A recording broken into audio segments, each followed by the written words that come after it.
Joint pains అనేది సర్వసాధారణం అయిపోయిందండి. ముఖ్యంగా చిన్న పిల్లల నుంచి పెద్దవాళ్ళ వరకు కూడా కాస్త దూరం నడిచినా, మెట్లెక్కినా కూడా మోకాళ్ళ నొప్పులు అనేది వెరీ కామన్.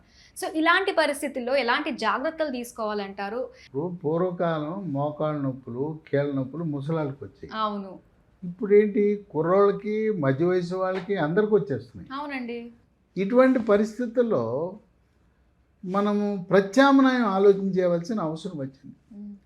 సహజ సిద్ధంగా ప్రకృతి ప్రసాదించిన పదార్థాలతో హ్మ్. లీ ఫార్మా కంపెనీ వాళ్ళు కొన్ని ఉత్పత్తుల్ని మార్కెట్లో ప్రవేశపెట్టారు.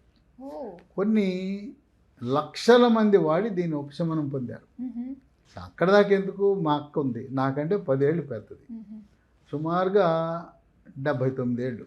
హుహు. ఆపరేషన్ కాకుండా ఈ మందులు వాడి చక్కగా హాయిగా సుఖంగా సంతోషంగా గడుపు. ఈ మందులు ఏంటంటే ఆ! స్మూత్ వాక్ అనే ట్యాబ్లెట్, ఓకే.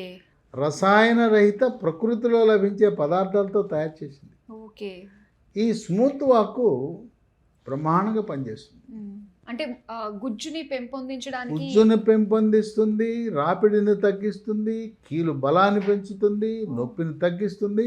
ఇంకొక ఆయింట్మెంట్ కూడా ఉంది. ఈ ఆయింట్మెంట్ రోజుకి 5 సార్లు మోకాళ్ళ మీద రుద్ది మర్దం చేసి చేయగానే దీని వండర్ ఏంటంటే ఇది పూసిన గంటలో నొప్పి తగ్గిపోద్ది. ఓహ్! అంటే ఇది ఆయింట్మెంటు కేవలం మోకాళ్ళ నొప్పులే కాదు, శరీరంలో ఎక్కడ నొప్పులు ఉన్నా చివరికి తలనొప్పి కూడా తగ్గిపోద్ది. ఓహోహో! ఓకే. అంత బ్రహ్మాండంగా పనిచేస్తుంది. ప్రతి ఒక్కరి ఇంట్లో ఖచ్చితంగా ఉండాల్సింది ఆయింట్‌మెంట్ ఈ అయితే మాత్రం పక్కా. మోకాళ్ళ నొప్పుల వాళ్ళు ఉంటే ఇంట్లో అందరూ వాడుకోవచ్చు దాన్ని. ఆ! హుహు. చక్కగా ఉపశమనం లభిస్తుంది.